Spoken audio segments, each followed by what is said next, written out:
Bueno, primero que todo, buenos días. La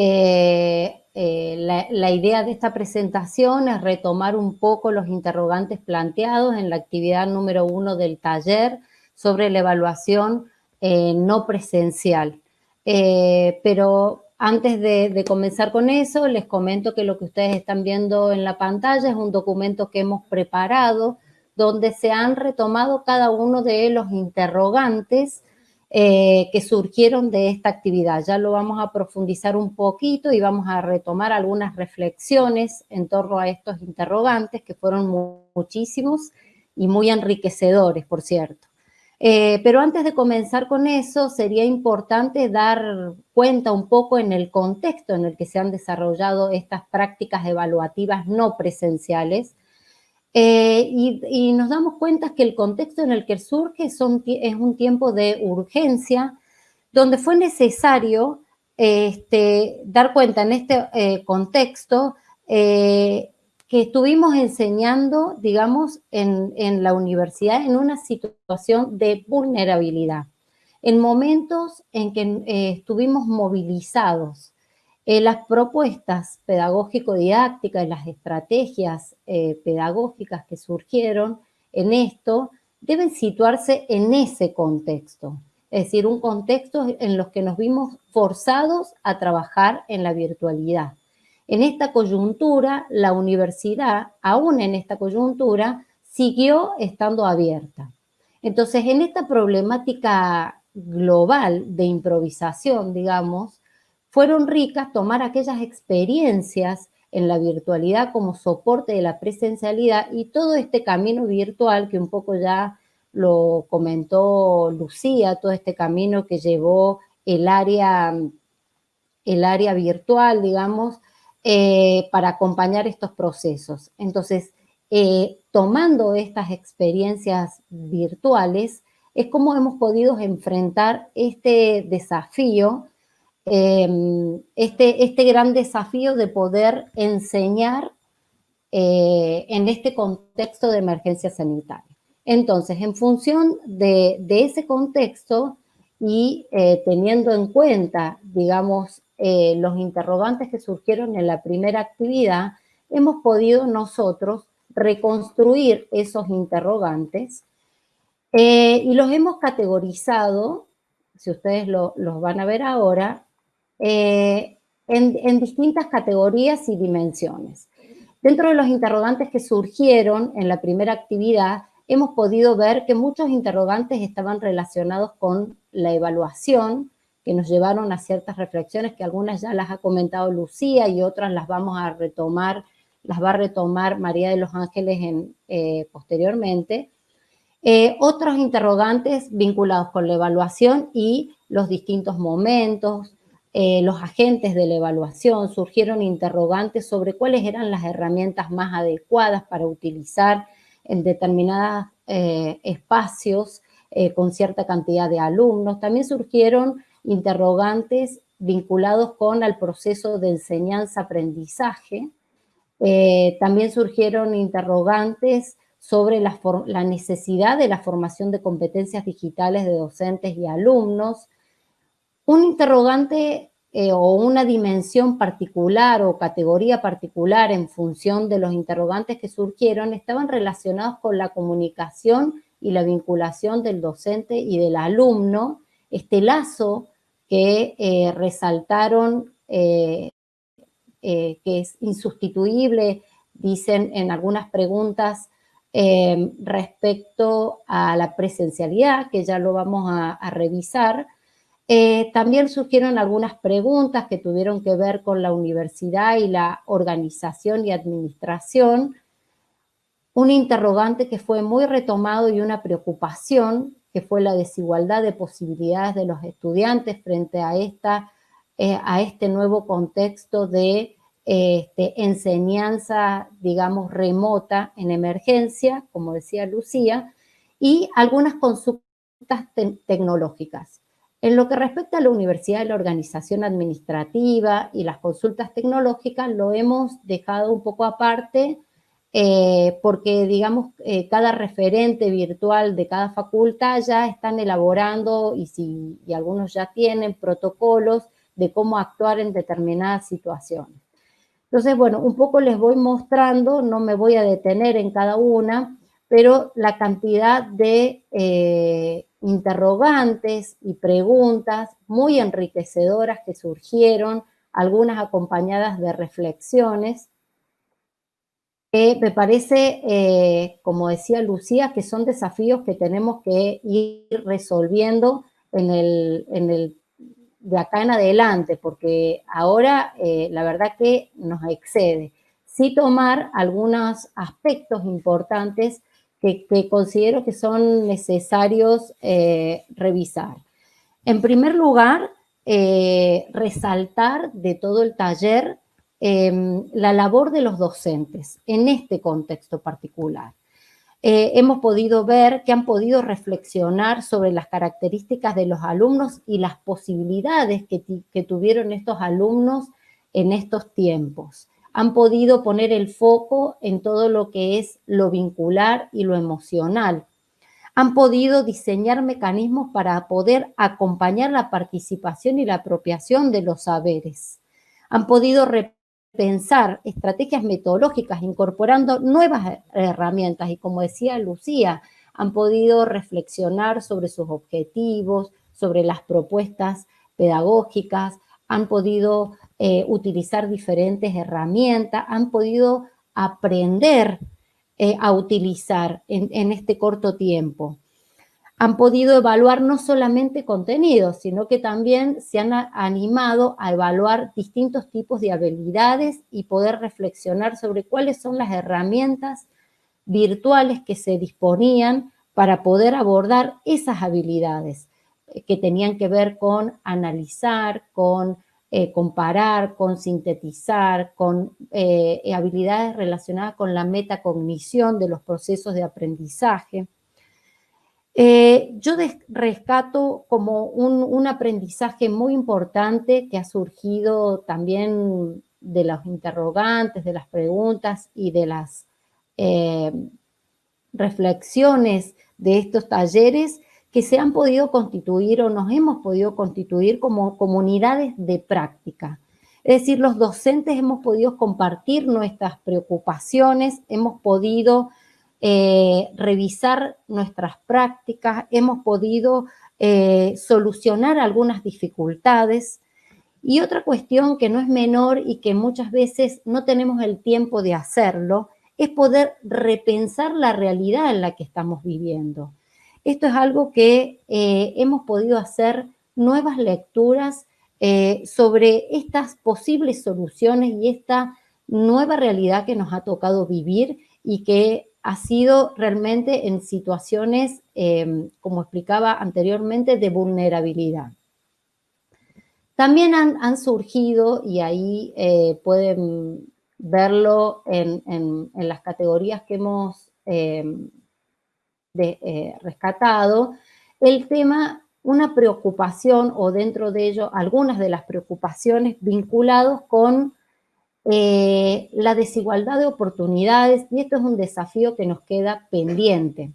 Es decir, las desigualdades de oportunidades de los estudiantes respecto al acceso a la virtualidad, respecto a la conectividad, y no solo eso, sino también han destacado los espacios que tienen los estudiantes para poder estudiar con tranquilidad. También destacaron problemáticas de clases o aulas heterogéneas y destacaron también la masividad. Bueno, en esto yo quisiera hacer ciertas aclaraciones o quisiera hacer una aclaración, que en realidad esto ha permitido visibilizar un problema, pero que no está vinculado solamente con un problema de la virtualidad, sino que este es un problema que tenemos en la universidad. Es decir, en la presencialidad también teníamos aulas masivas y teníamos la misma cantidad de alumnos y teníamos también la misma heterogeneidad.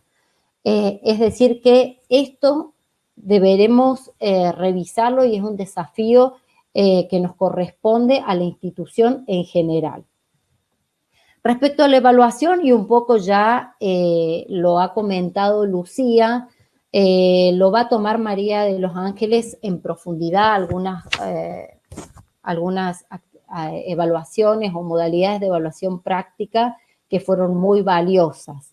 Sí quiero destacar fundamentalmente que en estos procesos que hemos estado viviendo se han podido animar y a desarrollar la evaluación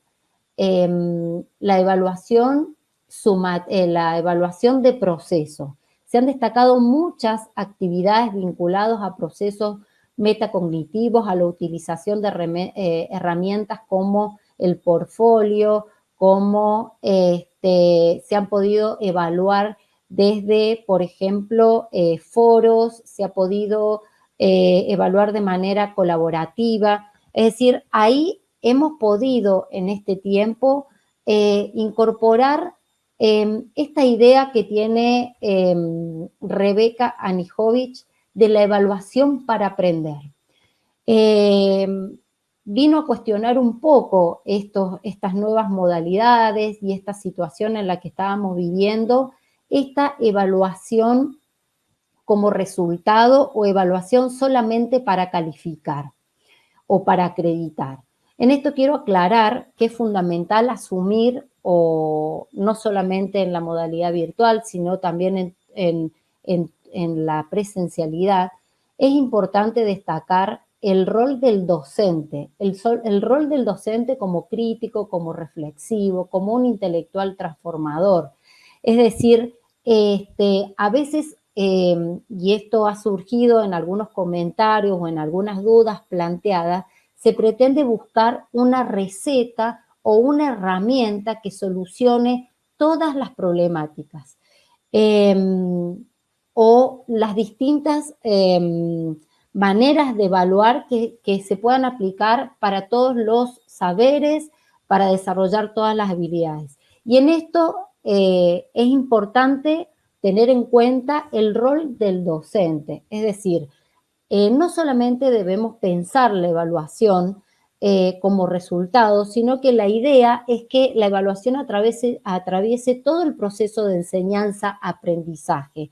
Y en esto tenemos que pensar que cuando pensamos en la evaluación se diseña la estrategia o el plan de evaluación cuando pensamos en los fundamentos que sostenemos en nuestras prácticas de enseñanza, en nuestros objetivos, en nuestros propósitos, las habilidades que necesitamos desarrollar, los saberes que necesitamos que los alumnos se apropien.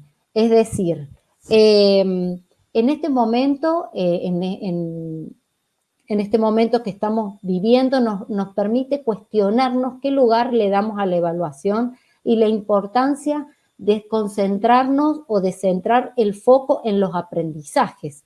Sería muy importante poder plantearnos cómo podemos demostrar o cómo plantearle al alumno cómo ellos pueden demostrar lo que han aprendido.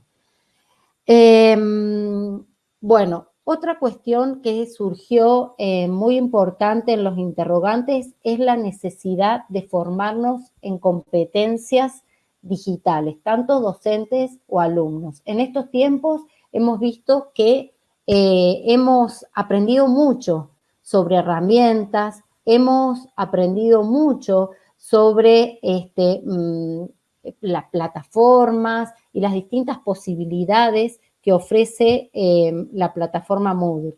Pero creo que otro desafío, como planteaba Lucía, es poder apuntar más allá de eso. Formar competencias digitales implica formar competencias en identificar, localizar, obtener, organizar la información, competencias comunicacionales para entornos digitales, también cómo crear contenidos, crear, editar contenidos digitales nuevos, también todo lo relacionado con las competencias que apuntan a la protección de la información y los datos, y también a identificar las necesidades y resolver problemas de manera en la virtualidad. Es decir, que esto también es otro desafío que tenemos pendiente. Finalmente, y un aspecto que quiero rescatar, que una de las preocupaciones que me llamó la atención y que fueron de las que más surgieron o las que más se reiteraron, era la preocupación de la vinculación docente-alumno. Y en esto quiero aclarar, digamos, de alguna manera como docente, creo que añoramos en estos tiempos volver al ritual de la clase, al contacto con los alumnos, al poder mirarlos a los ojos, al poder compartir y ver sus sonrisas o si han comprendido. Sin embargo, yo creo que esta presencialidad no es la única forma de presencialidad que existe. Digamos, yo creo que no es el único intercambio genuino. Debemos ver otras formas de presencialidad múltiples formas de estar presente con los alumnos que también se pueden hacer desde la virtualidad. Es decir, tenemos una cantidad de recursos que tienen que ver con los foros, que tienen que ver con las videollamadas, tenemos las herramientas de WhatsApp, tenemos el teléfono, tenemos los correos electrónicos, tenemos muchas posibilidades de comunicarnos con los alumnos y de establecer un vínculo con ellos.